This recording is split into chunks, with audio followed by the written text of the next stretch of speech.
बहुत वक्त पहले की बात है। एक दूर के रियासत में एक शहजादा रहता था जिसके पास सब कुछ था, दौलत, खूबसूरती और बेपनाह ताकत। मगर उसका दिल सख्त था और उसका गुरूर आसमान को छू रहा था। वह दूसरों के जज्बात और तकलीफों की बिल्कुल परवाह नहीं करता था। वो सिर्फ खूबसूरत शहजादियों को पसंद करता था और उन्हें दावत देता था। एक अंधेरी और तूफानी रात जब तेज बारिश हो रही थी, शहजादे के महल में एक शानदार तकरीब मनाकिद थी। एक बूढ़ी फकीर औरत उसके महल के दरवाजे पर आई। उसने शहजादे से पनाह मांगी और बदले में उसे एक खूबसूरत सुर्ख गुलाब दिया। मगर शहजादे ने उस बूढ़ी औरत को देखकर रहम करने के बजाय उसका मजाक उड़ाया। उसने उसकी गरीबी और बदसूरती का मजाक उड़ाते हुए कहा, तुम क्या समझती हो कि तुम्हें यहाँ रहने की इजाज़त मिलेगी? ये महल सिर्फ खूबसूरत लोगों के लिए है और तुम तो बहुत बदसूरत हो। शहजादे के इस बदतमीज और संग दिल रवैये पर वह बूढ़ी फकीर औरत मुस्कुरा दी और अचानक उसकी असली पहचान सामने आ गई। वह दरअसल एक ताकतवर जादूगरनी थी जो इंसानियत और रहमदिली की आजमाइश लेने आई थी। शहजादे की सख्ती और घमंड से नाराज होकर उसने उस पे एक खौफनाक जादू कर दिया। जादूगरनी ने शहजादे को एक भयानक और डरावने राक्षस में बदल दिया।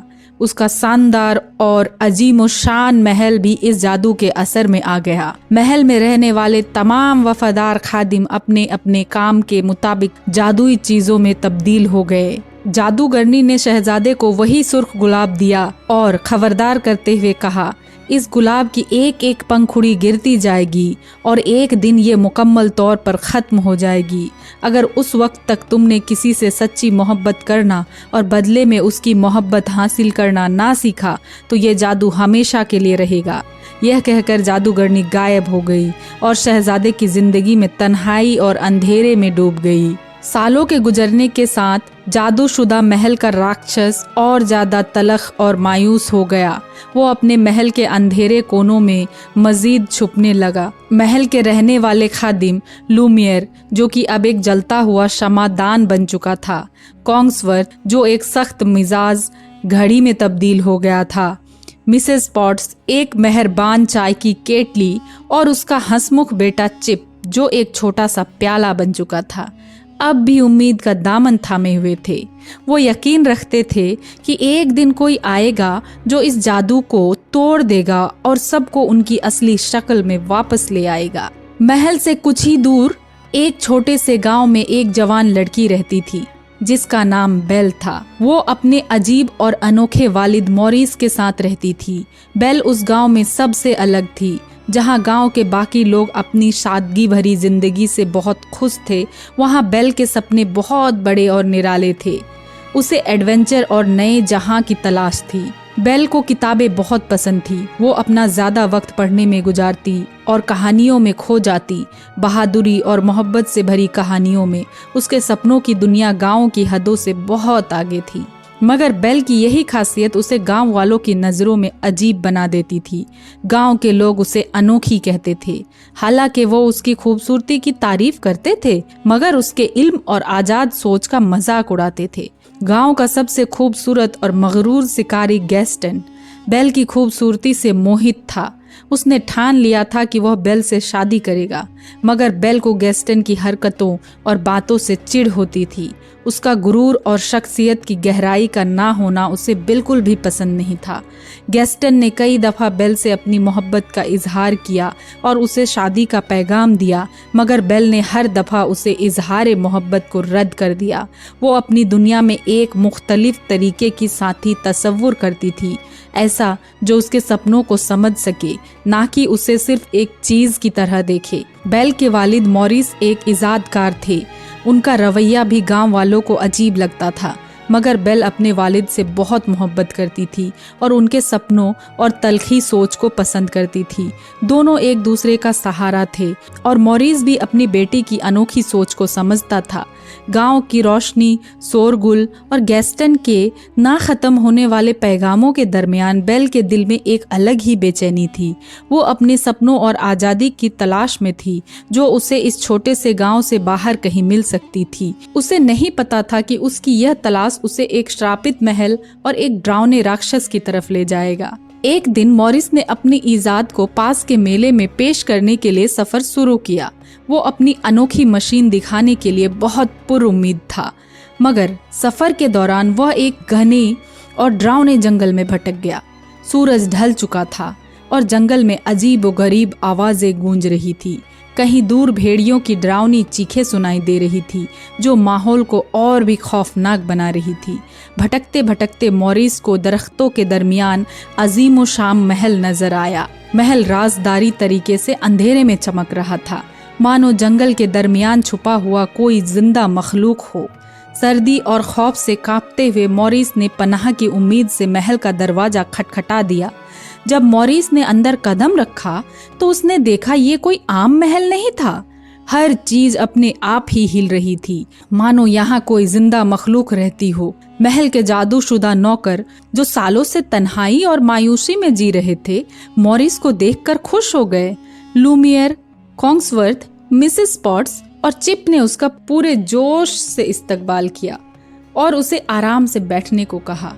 मॉरिस इन जीती जागती चीजों को देखकर हैरान रह गया, मगर उनकी मेहमान नवाजी ने उसके खौफ को कुछ कम कर दिया। नौकरों ने उससे खाना और आराम का पैगाम दिया और मॉरिस को महसूस हुआ कि शायद उसकी मुसीबत खत्म हो गई है।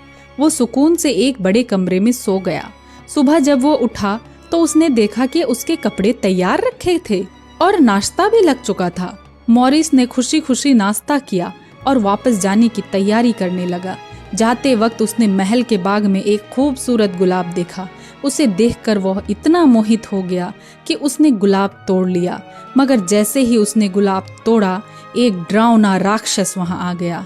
वह गुस्से में गरजते हुए बोला, तुम्हारी हिम्मत कैसे हुई मेरे बाग से गुलाब तोड़ने की? मैंने तुम्हें यहाँ आराम और इज्जत दी और तुमने बदले में चोरी की। राक्षस ने मॉरिस पर उसके महल में बेइजाजत दाखिल होने और चोरी करने का इल्जाम लगाया। गुस्से से भरा राक्षस उसे सजा देने के लिए तैयार हो गया। उसने मॉरिस को पकड़कर ठंडे और अंधेरे कैद खाने में बंद कर दिया।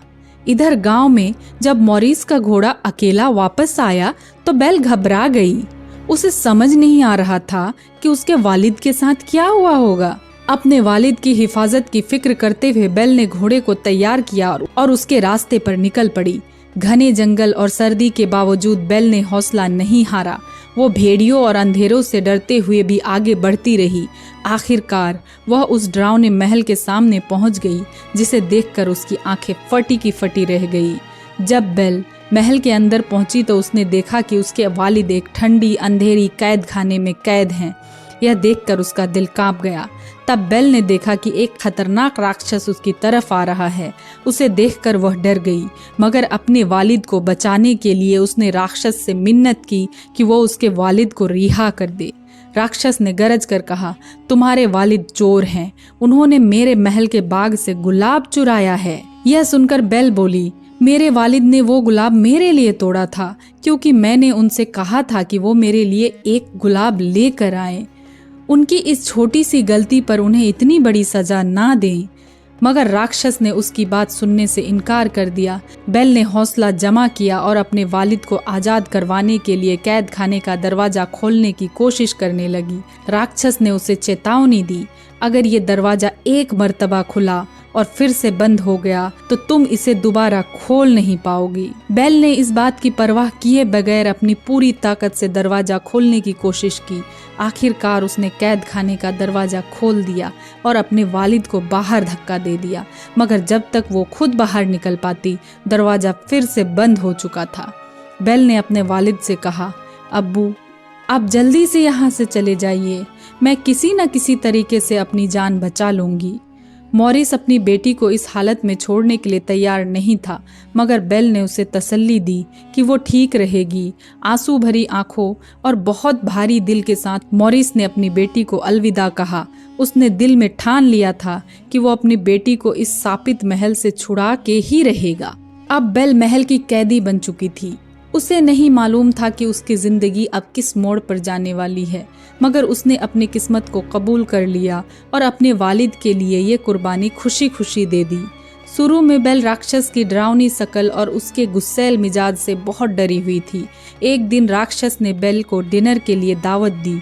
ये मशवरा महल के जादूशुदा नौकरों ने दिया था, क्योंकि उन्हें उम्मीद थी कि शायद बेल ही उनके श्राप से निजात दिलाने वाली है। मगर बेल ने साफ इनकार कर दिया। उसने कहा, मैं अपने वालिद को कैद करने वाले शख्स के साथ खाना नहीं खा सकती। राक्षस यह सुनकर बहुत गुस्से में आ गया। वो गरज कर बोला, अगर तुम मेरे साथ नहीं खाओगी तो फिर भूखी मरो। बेल ने भी पलट कर जवाब दिया, क्या तुम अपना गुस्सा थोड़ा कम नहीं कर सकते? उसके बाद बेल ने अपने आप को कमरे में बंद कर लिया और वहां ही रहने लगी। राक्षस का रौब और उसकी गुस्सैल आवाज उसे लगातार बेचैन कर रही थी। महल के जादूशुदा नौकर, जिनमें लूमियर और मिसेस पॉट सबसे आगे थे, बेल को आराम महसूस कराने की पूरी कोशिश कर रहे थे। वे जानते थे कि बेल ही उनकी आखिरी उम्मीद थी इस श्राप को तोड़ने के लिए। उन्होंने फैसला किया कि वह उसे महल की अजीबोगरीब चीजें दिखाएंगे ताकि वो अपने आप को तन्हा ना महसूस करे। वक्त गुजरता गया और जैसे जैसे दिन हफ्ते में तब्दील होते गए, बेल का डर धीरे धीरे कम होने लगा। उसने महसूस किया कि राक्षस के सख्त बर्ताव के नीचे एक नरम दिल इंसान छुपा हुआ है। एक दिन बेल ने महल से भागने की कोशिश की। वो जंगल में भाग निकली, मगर वहां उसका सामना एक भेड़ियों के झुंड से हो गया। भेड़िया उसे घेरने लगे और उसकी जान खतरे में थी। बेल डरी हुई थी। एक भेड़िया उस पर झपटने ही वाला था कि तभी राक्षस अचानक वहां आ गया और उसकी जान बचा ली। उसने अपनी जान की परवाह किए बगैर भेड़ियों से लड़ाई की और उन्हें भगा दिया, मगर इस जंग में वो बुरी तरह से जख्मी हो गया। राक्षस की इस निस्वार्थ हरकत से बेल का दिल पिघल गया। उसने राक्षस को महल वापस लाने में मदद की और उसके जख्मों को मरहम पट्टी की। इस वाकया ने उन दोनों के दरमियान एक नाजुक सी दोस्ती की शुरुआत कर दी। जो राक्षस सालों से तन्हाई और मायूसी में जी रहा था, अब वह बेल के साथ वक्त बिताने के लिए बहुत परेशान रहता था। उसने अपने अंदर की सख्ती को धीरे धीरे कम करना शुरू कर दिया। एक दिन उसने बेल को अपने अजीम शान लाइब्रेरी दिखाने का फैसला किया। ये उसकी सबसे पसंदीदा जगह थी। उसने बेल को ये लाइब्रेरी तोहफे में दे दी। बेल, जो कि किताबों की दीवानी थी, इस तोहफे से बेहद खुश हो गई। उसकी खुशी का ठिकाना ना रहा। गांव में उसे कभी भी इतनी सारी किताबें पढ़ने का मौका नहीं मिला था। धीरे धीरे बेल और राक्षस एक दूसरे को बेहतर समझने लगे। वो साथ में किताबें पढ़ने लगे, बातें करने लगे और हंसने लगे। जो राक्षस पहले गुस्सैल और बहुत ही ज्यादा बुरा बर्ताव करता था, अब वो बेल की नज़रों में एक नरम दिल और अच्छा इंसान बनने लगा। महल के जादूशुदा नौकर ये सब देखकर बहुत खुश थे। उन्हें उम्मीद होने लगी कि शायद मोहब्बत का बीज अब अंकुरित हो रहा है और श्राप टूटने का वक्त करीब है। बेल और राक्षस के दरमियान ये रिश्ता धीरे धीरे दोस्ती से हमेशा रहने वाले लगाव में बदलने लगा। अब महल का माहौल पहले से ज्यादा रोशन और खुशगवार महसूस होने लगा। गैस्टन ने मॉरिस की बातों को झूठ और पागलपन का सबूत साबित करने के लिए एक गहरी साजिश तैयार की। उसने गांव वालों को यकीन दिलाया कि मॉरिस अपनी उम्र की वजह से उलझन का शिकार हो चुका है और बेतुकी कहानियां गढ़ रहा है। गैस्टन ने दिखावे के लिए मॉरिस से कहा, मैं बेल को बचाने में आपकी मदद करूंगा, लेकिन उसका असल इरादा कुछ और ही था। गैस्टन ने मॉरिस को जंगल में ले जाकर एक दरख्त से बांध दिया ताकि भेड़िया आकर उसे मार डाले। उसका मकसद ये था कि मॉरिस की सच्चाई कभी सामने ना आ सके।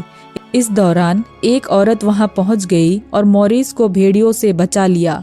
मॉरिस किसी तरह अपनी जान बचाकर गांव वापस आ गया, लेकिन जब उसने गांव वालों को अपनी आप बीती सुनाई तो किसी ने उसकी बात का यकीन ना किया। गैस्टन ने पहले ही गांव वालों को मॉरिस के खिलाफ भड़का दिया था।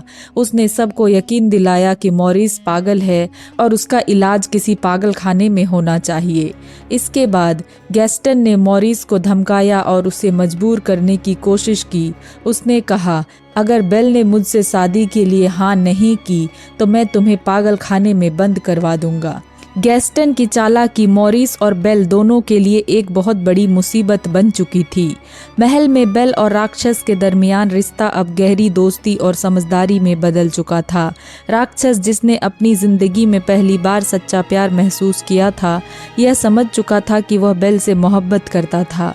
एक दिन राक्षस की सालगिरह थी। जादुई खादिमों ने यह खबर राक्षस को दी।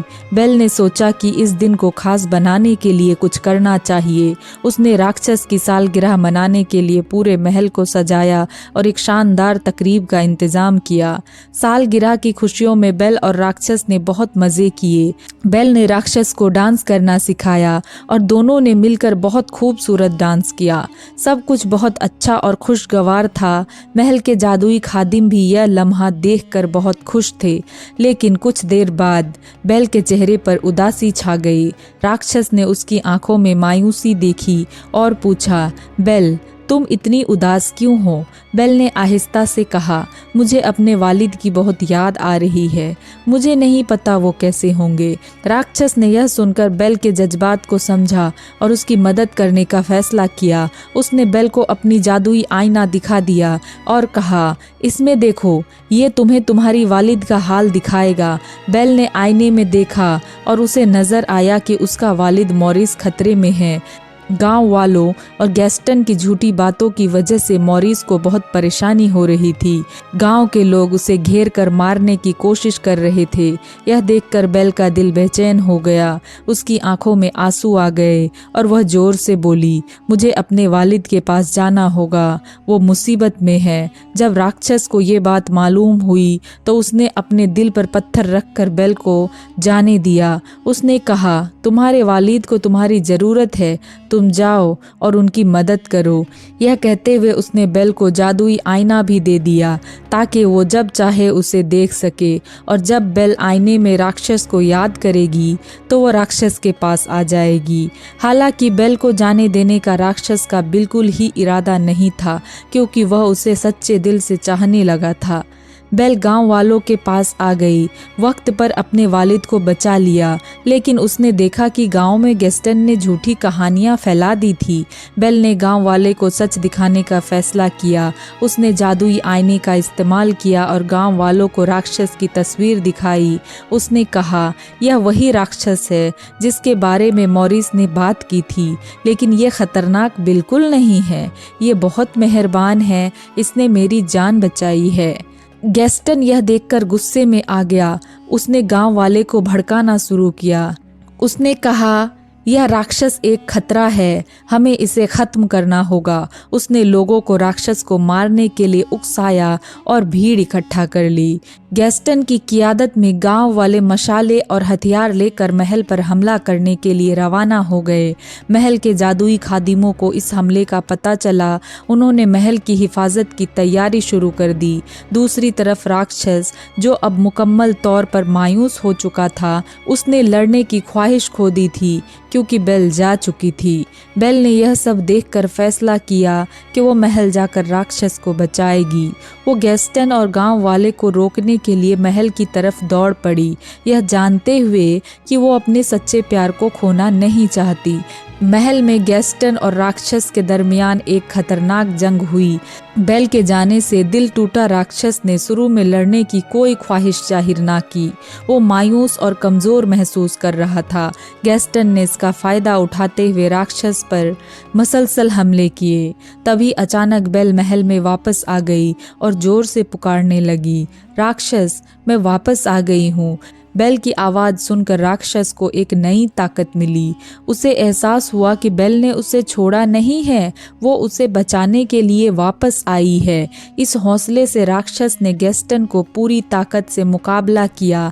दोनों के दरमियान शदीद जंग हुई और आखिरकार राक्षस ने गैस्टन को शिकस्त दे दी। लेकिन राक्षस ने बदला लेने के बजाय उसे छोड़ देने का फैसला किया। उसने गैस्टन को मारने के बजाय उसकी जान बख्श दी। दी, यह जाहिर करते हुए कि वो अब पहले जैसा जालिम और संग दिल नहीं रहा। लेकिन गैस्टन, जो नफरत और जलन से भरा हुआ था, अपनी शिकस्त को कबूल ना कर सका। उसने राक्षस को धोखे से गोली मार दी और गैस्टन इस हरकत के बाद वो खुद तवाज़ुन खो बैठा और महल के बुलंदी से गिरकर अपनी जान से हाथ धो बैठा। गोली लगने से राक्षस पूरी तरह से जख्मी हो गया और जमीन पर गिर पड़ा। राक्षस जमीन पर गिरा पड़ा था। उसकी सांसें आहिस्ता आहिस्ता कमज़ोर होती जा रही थी। बेल दौड़ती हुई उसके पास आई और उसके जख्म देखकर जोर जोर से रोने लगी। उसकी आंखों से आंसू रुकने का नाम नहीं ले रहे थे। राक्षस ने थकी हुई आवाज़ में कहा, बेल, तुम वापस आ गई हो। मैं बहुत खुश हूँ कि मैंने तुम्हें आखिरी बार देख लिया है। बेल ने उसकी आंखों में देखते हुए कांपती आवाज़ में कहा, नहीं, तुम मुझे छोड़कर नहीं जा सकते। मैं तुम्हें सच्ची मोहब्बत करती हूँ। उसकी आंखों से गिरने वाले आंसू राक्षस के चेहरे पर टपक रहे थे। उसी वक्त जादुई गुलाब की आखिरी पंखुड़ी जमीन पर गिर गई और अचानक वहां जादुई परी आ गई जिसने राजकुमार को ये सजा सुनाई थी। ये वही औरत थी जिसने पहले जंगल में मॉरिस की जान भी बचाई थी। परी ने मुस्कुराते हुए कहा, बेल, तुम्हारी मोहब्बत सच्ची है और बेगैरत है। तुमने अपनी नेक नियति और हिम्मत से ये साबित कर दिया कि हकीकी हुस्न दिल की अच्छाई में होता है। बेल के खलीस जज्बात से मुतासिर होकर परी ने अपना जादू वापस ले लिया। जैसे ही उसने अपने जादुई छड़ी उठाई, पूरे महल में एक अजीब व गरीब रोशनी फैल गई। राक्षस का जिस्म उस रोशनी से घिर गया और आहिस्ता आहिस्ता उसका खौफनाक रूप बदलने लगा। बेल हैरत से देख रही थी कि कैसे राक्षस का जिस्म एक खूबसूरत, मेहरबान और नर्म दिल राजकुमार में तब्दील हो रहा था। उसकी आंखों में खुशी और हैरानी के आंसू थे। राजकुमार ने अपनी आंखें खोली और बेल की तरफ देखा। उसने कहा, बेल, तुम्हारी मोहब्बत और यकीन ने मुझे बचा लिया। तुम्हारी बेलौस मोहब्बत ने मुझे मेरी असल शनाख्त वापस दिला दी। बेल ने मुस्कुराते हुए उसका हाथ थाम लिया। दोनों का दिल मोहब्बत और खुशी से भर गया। महल से अंधेरा और उदासी खत्म हो चुका था। जादू के टूटने के साथ तमाम खादिम भी अपनी असल शक्ल में वापस आ गए और पूरे महल में खुशी और जश्न का समा छा गया। लूमियर, कॉन्ग्सवर्थ, मिसेस पॉट्स और चिप सब दोबारा इंसान बन गए और खुशी से झूम उठे। महल, जो अब तक अंधेरे और गम में डूबा हुआ था, रोशनी और खुशियों से भर गया। राजकुमार और बेल ने एक शानदार जश्न का इंतजाम किया। यह कहानी यहीं ख़त्म होती है, लेकिन इसका पैगाम हमेशा दिलों में ज़िंदा रहेगा। ब्यूटी एंड द बीस्ट हमें ये सिखाती है कि हकीकी हुस्न दिल की अच्छाई और मोहब्बत में होती है। ये एक लाजवाब कहानी है जो हमें ये यकीन दिलाती है कि मोहब्बत और रहम दिली में तब्दीली लाने की ताकत होती है।